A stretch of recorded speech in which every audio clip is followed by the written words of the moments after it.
Muito bom dia para você que está aqui acompanhando a programação da TV Mar. Hoje é quinta-feira, 4 de janeiro, e a gente vai iniciando mais um TV Mar News aqui para vocês, sempre com as principais informações do dia no finalzinho da tua manhã, tá? E quando a gente fala em informação, a gente lembra da Gazeta de Alagoas. Vamos conferir então quais são os destaques, o que é capa da Gazeta de Alagoas de hoje. Olha, a gente mostrou aqui para vocês, né? Primeiro cruzeiro do ano chega com mais de 6 mil turistas aqui na nossa capital. Isso movimenta bastante a nossa economia, direta e indiretamente. Preço do gás de cozinha sobe 23,6% e da gasolina 9,4% em um ano aqui no estado de Alagoas. E são os impactos que a gente vai também sentindo no nosso bolso, né? Sobe um pouco mais para a gente ver quais são os outros destaques aqui da capa da Gazeta de Alagoas. Olha, municípios alagoanos recebem 1,7 bilhão de ICMS em 2023, aumento de 21,4%. E cabeceira de ponte sede interdita tráfego na BR-101. A gente mostrou também, a via já foi inclusive liberada para a circulação de veículos, né? Explosões matam 95 pessoas durante a homenagem. Irã promete vingança. Via Crucis, ministro Carlos Lupe afirma que filas da Previdência nunca irão acabar. E em educação, documentário vai mostrar contato de estudantes de aldeia com livros. Amante da cultura e mochileiro, Tiago Silva faz ação social com indígenas e produz mini doc na aldeia Coité, localizada em Palmeira dos Índios. E aí você acompanha um pouco mais desse grande projeto incrível, né? No Caderno B, página 1, viu? Esses são aqui os destaques da Gazeta de Alagoas e, claro, você pode se aprofundar mais neles acessando gazetadealagoas.com.br, sendo também assinante do jornal.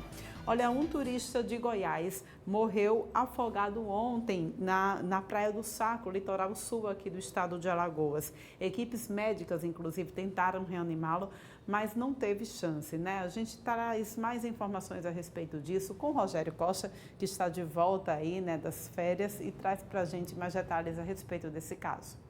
Direto das ruas para trazer uma triste notícia. Mais um caso de afogamento, morte por afogamento em Alagoas. Dessa vez um turista de Goiânia. Ele era paraense, mas radicado em Goiás, na capital, Goiânia.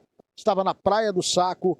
O empresário Marcos Antônio Vilarinho Lucena Barros, diretor executivo e de operações da própria empresa, estava passando férias em Alagoas. A empresa, inclusive, num bom momento, passando por um período de expansão em todo o país. Ele morreu afogado. Tinha 32 anos e o corpo foi encontrado ontem pelo Corpo de Bombeiros. Amigos próximos da vítima contaram de que ele, como disse, nasceu em Redenção, no Pará, mudou-se para Goiânia quando criança ainda. E desde 2014 havia montado uma empresa no ramo urbanístico e estava em expansão pelo país. Marcos Antônio Lucena era casado e pai de 3 filhos. Segundo a Polícia Militar de Alagoas, ele estava com a família de férias no litoral alagoano, decidiu sair com os amigos para beber na praia e não retornou. Os bombeiros foram acionados para a busca e encontraram o cadáver próximo a pedras, indicando um afogamento recente. O SAMU, inclusive, estava no local, tentou fazer a reanimação, mas o óbito foi confirmado ainda na praia de forma irreversível. A Prefeitura de Redenção, inclusive, o município onde ele nasceu, publicou uma nota de pesar e o empresário será enterrado. O corpo já foi trasladado para Goiânia, será enterrado nesta quinta-feira no cemitério Jardim das Palmeiras, no estado de Goiás, na capital. Com imagens do Enestein Gomes, reportagem de Rogério Costa. Que triste, né, gente? Um turista vem para cá para aproveitar as férias e acaba voltando em um caixão para o seu estado. É muito triste, mas a gente reforça sempre as necessidades de entrar no mar sempre em segurança. E a gente precisa passar sempre uma dica que é infalível aqui, principalmente para adultos, viu? Olha, não dá para combinar bebida alcoólica com banho de mar. É a mesma coisa que a gente combinar também bebida alcoólica com o volante. Não dá para combinar, porque as pessoas acabam tendo uma sensação de falsa segurança e, infelizmente, acabam se afogando, principalmente quem não conhece a região, não conhece a praia. Se você de repente é turista, está aqui nos assistindo também de algum ponto do nosso estado, da nossa cidade, Fique atenta a essa questão. Se você não conhece o mar, procure informações, né, com as pessoas que moram aqui, com as pessoas que já estão habituadas a frequentar determinada praia, determinado rio, para que você não acabe sofrendo aí um acidente, como aconteceu com esse rapaz, ou mesmo acabe morrendo aí, tá certo? Olha, atenção aos motoristas que precisam transitar pelo centro da cidade, viu? Rogério Costa continua aí transitando pelas ruas da nossa capital e flagrou um fio que está exposto exatamente no cruzamento da rua Barão de Atalaia com a rua Imperador. Está complicando o trânsito na região. A gente acompanha agora. Cruzamento da Barão de Atalaia com a rua do Imperador. Exatamente ao lado aqui, nos fundos do prédio da Assembleia Legislativa de Alagoas. O fio solto está causando todo esse problema aqui. Observem a manobra que o motorista de ônibus ele teve que fazer. E a proporção que os ônibus vão passando, o fio está pendente aqui. Ele, além de ser um obstáculo para os veículos pequenos, ele corre o risco de afetar inclusive os outros. Olha a quantidade de fios que tem aqui. É uma coisa impressionante. Esse é um problema grave que existe aqui em Maceió. Constantemente os fios estão tombando e colocando em risco, né, todo o trânsito para motoristas, condutores, motociclistas e também pedestres. Felizmente esse fio não é energizado, mas um fio de energia ele pode romper e acabar gerando uma série de problemas. Fica estado de atenção para você que está agora passando pela Barão de Atalaia, seguindo em frente para pegar a Pedro Monteiro, ou para pegar a praia, saída sul da capital, ou subir pela Rua do Imperador, para a Rua do Sol e também para a parte do Farol. Com imagens do Enestein Gomes, das ruas, Rogério Costa. Atenção, então aí, né, para os motoristas que precisam transitar naquela região, como ele já bem informou para a gente, o fio ele não está energizado, menos mal, né? Mas o trânsito acaba complicando, como você viu, o pessoal aí tentando desviar do fio e pode ser que cause acidentes, então vamos redobrar a atenção para você que precisa transitar nessa região, tá bom? Olha, a Igreja de Jesus Cristo dos Santos dos Últimos Dias está com vagas abertas para cursos gratuitos, coisa boa, viu, gente? E esses cursos, eles abrangem a área de negócios e idiomas também. Vamos saber mais detalhes? Agora, quem entra na nossa programação é Fernando Palmeira. Falar inglês hoje é uma necessidade para o desenvolvimento de cada um de nós. É importante e necessário. E a Igreja de Jesus Cristo dos Santos dos Últimos Dias está com a grande oportunidade para que você aprimore ou aprenda inglês. E é sobre isso que nós iremos falar agora com esse gerente de programas aqui da igreja, é gerente de programa de autossuficiência, Bispo Ricardo Jorge. Que bom essa oportunidade que a igreja está dando para os nossos jovens, né, Ricardo? Exatamente, meu amigo. Nós, na igreja, nós aprendemos que a parte educacional ela é tão importante quanto a parte espiritual. E, na verdade, a gente entende hoje que o mercado está muito exigente. Se você prestar atenção, a cada ano o mercado está sendo cada vez mais complicado, mais concorrido, e o mercado de conhecimento está se transformando cada vez no mercado atual. Então, ou a gente estuda, ou a gente não consegue manter o nosso trabalho atual e conseguir oportunidades melhores no futuro. É por isso que a Igreja de Jesus Cristo dos Santos dos Últimos Dias vem com esse programa ajudar as pessoas de qualquer comunidade, meu amigo, tá? Não precisa ser só membro da igreja, qualquer pessoa a poder participar de um curso de inglês chamado English Connect. Nós temos o English Connect 1 com 25 aulas, assim como também o English Connect 2 com mais 25 aulas. E nós garantimos que você vai não só aprender inglês, mas também conhecer boas pessoas, interagir e fazer redes de contatos. Isso é muito importante, viu? Que maravilha. Eu estou aqui associando a história dessa igreja, que originariamente é americana, e daí, nesse ambiente bem de fé, dessa visão, inclusive, de prosperidade para o pessoal aí, esse inglês aqui é imprescindível. Mas também a igreja está oferecendo gratuitamente vários outros cursos. Dá para lembrar alguns aí? É verdade. Olha só, mercado de trabalho. Olha só como é difícil muitas vezes você conseguir um bom emprego. Nós temos vários cursos que ajudam você a se preparar para o mercado de trabalho. Sabemos que um currículo bem feito é uma garantia de você poder achar a pessoa que vai lhe contratar, vamos dizer o seguinte, mas nós temos cursos que ensinam você a se comunicar, a responder bem entrevistas de emprego. Assim como também, meu amigo, temos cursos que trabalham a parte financeira. Sabe que muita gente ele consegue gerar uma renda, mas não consegue administrar as finanças. Nós temos um curso aqui chamado Finanças Pessoais, conseguimos também ajudar as pessoas na sua parte educacional, fazer um plano educacional. E tem um curso que, assim, hoje está sendo muito bem visto aqui, que é um curso chamado Resiliência Emocional. A parte emocional é uma parte muito difícil hoje, inclusive para o mercado de trabalho, eu vou dizer isso. Tem pessoas que no mercado de trabalho, eles têm boas habilidades para entrar no trabalho, mas não têm para se manter. A gente chama de habilidades sociais. Esse curso nos ajuda a poder ter ambas as habilidades, para que você consiga, da melhor forma possível, manter o seu mercado de trabalho. Gostaria de destacar uma coisa: tudo gratuito para qualquer pessoa, tudo gratuito para qualquer pessoa. E não é só uma oportunidade, não. English Connect 1, 2 e 3. E aí também mais um plus. Nós temos a participação de nativos americanos aqui nesse ambiente. Exatamente. Nós temos alguns missionários da igreja, acho que você já conhece, eles ficam de plaquetinha, né, no meio da rua. Muitos deles são americanos e eles vão nos ajudar a poder interagir com o inglês. As melhores formas de você poder falar, como é que você responde a algumas coisas. E queria dizer o seguinte: o English Connect 1 e 2, ele é um English Connect básico, mas o English Connect 3, ele nos prepara, ele prepara as pessoas que querem para poder participar também de um upgrade na carreira, vamos dizer o seguinte. Então, nós temos na igreja também uma faculdade chamada BYU, né? Existe um programa chamado Pathway, que é o seguinte: eu tenho o desejo de fazer um curso superior no exterior, mas eu não tenho dinheiro, nem tenho como viajar. Nem se preocupe, você pode fazer aqui no Brasil. Ele é muito subsidiado, o valor dele é muito baixo, tá?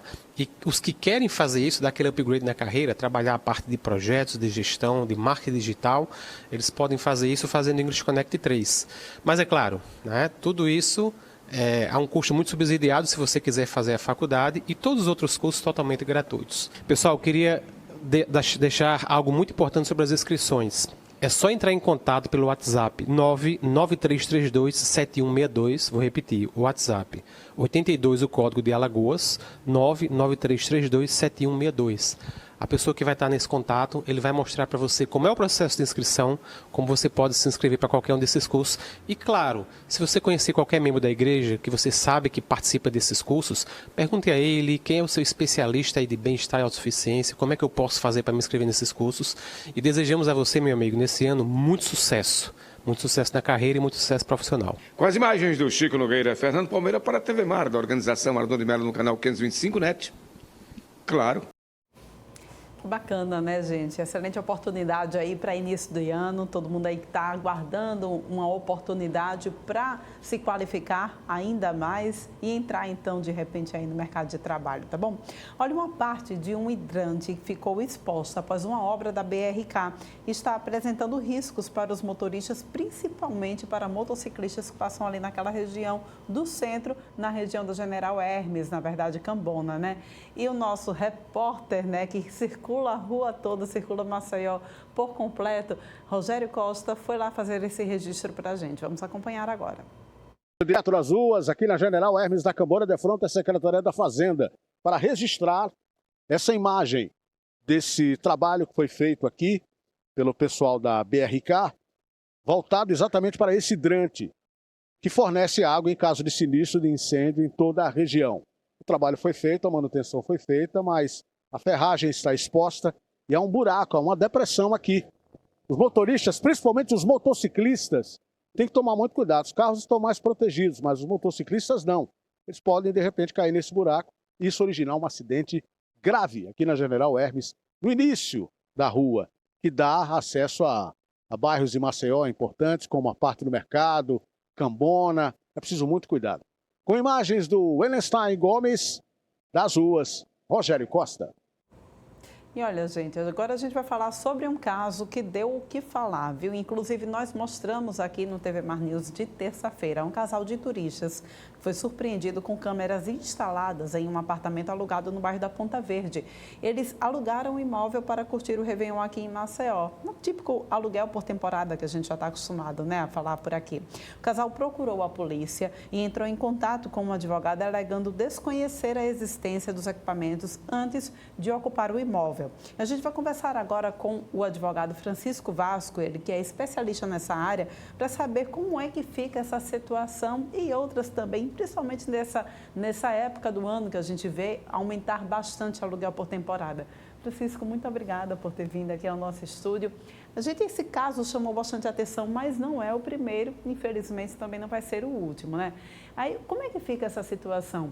Quem está alugando pode, de fato, colocar câmeras de segurança dentro do imóvel? E aí? Olá, Paulane, tudo bem?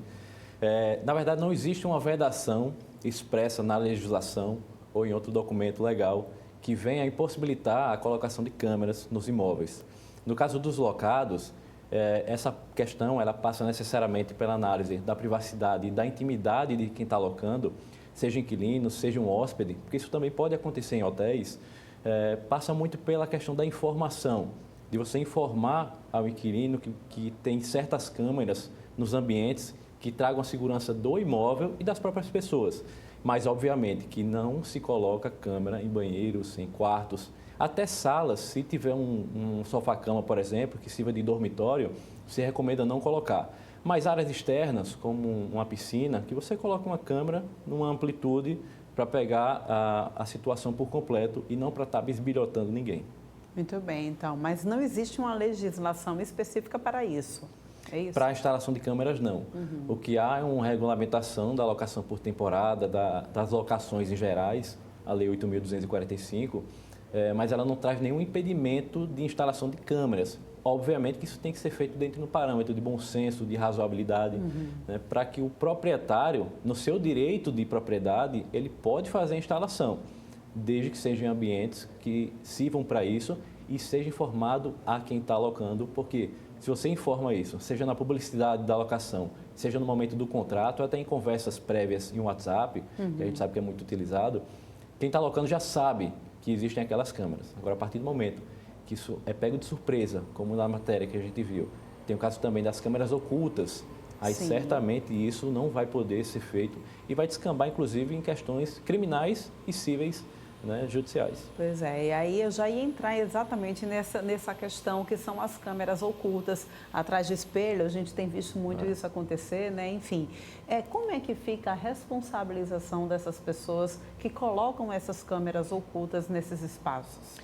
A câmera oculta, principalmente se não houver qualquer tipo de informação, e ela já é oculta por isso, certamente ela traz um direito de quem está alocando aquele imóvel de responsabilizar o proprietário por uma suposta invasão de privacidade ou até mesmo pelo desvio dessas imagens, porque se alguém está gravando nessas circunstâncias, certamente ela não quer o bem do imóvel daquela pessoa, ela está com outras intenções. Então, existe sim questões que podem passar a responsabilidade para quem instalou aquela câmera, né, sejam elas, como eu já falei, criminais ou cíveis. Pois é, e a gente tem esse caso aí dos turistas, né, que alugaram esse apartamento aqui na Ponta Verde, que existia uma de menor, junto com eles, que é filha do casal, inclusive, de 10 anos de idade. A pena sobre eles pode aumentar por conta dessa situação? Certamente seria um agravante, né, de pena, mas isso vai depender muito das circunstâncias do caso concreto.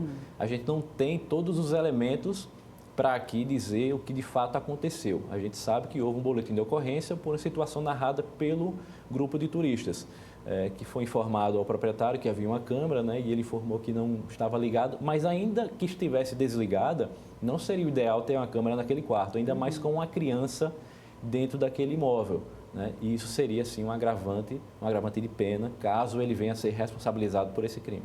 E qual é o crime, então, que ele deve responder diante dessa situação? Olha, ele aí tem uma série de circunstâncias que vão depender do caso concreto, né? Vai ser uma invasão de privacidade, a legislação criminal não é muito o que a gente trata no dia a dia, mas tem essa questão da invasão da privacidade e também a abordagem em relação a menor, que, como eu disse anteriormente, é um agravante, né, trazido pela própria legislação. E essa sinalização, de que forma ela deveria acontecer? Ela pode ser feita também através daquelas plaquinhas, sorria, você está sendo filmado? Pode ser feito, né, desde que nos ambientes adequados para isso. Sim. Mas o ideal é que o proprietário faça esse aviso anteriormente e não você ver a plaquinha no imóvel no momento que você adentra ao bem.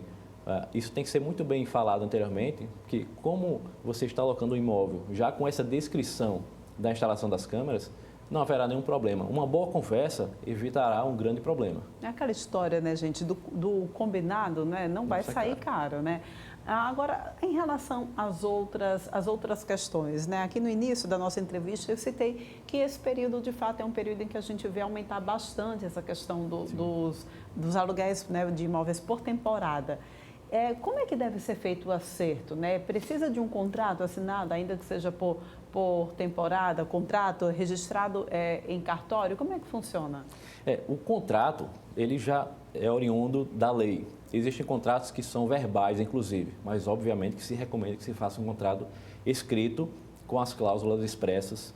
A gente sabe que nos últimos anos, as plataformas digitais, principalmente o Airbnb, difundiu demais a alocação por temporada e o contrato basicamente é o que está redigido nos sites, né? Mas tem muitos proprietários que fazem um contrato à parte, resguardando todas as questões do imóvel e também das pessoas, do contratante e do contratado.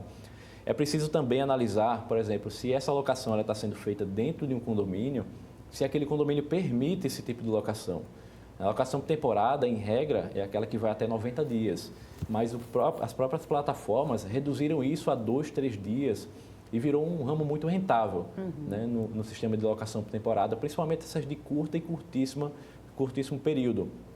E o próprio STJ, ele já tem se debruçado sobre essa matéria, apesar de não ser nada vinculante, mas já é um indício do que vai ser firmado nos próximos anos, que esse condomínio, ele tendo na convenção, dizendo que a destinação é exclusivamente residencial, essa locação por temporada de curto e curtíssimo período já não seria possível.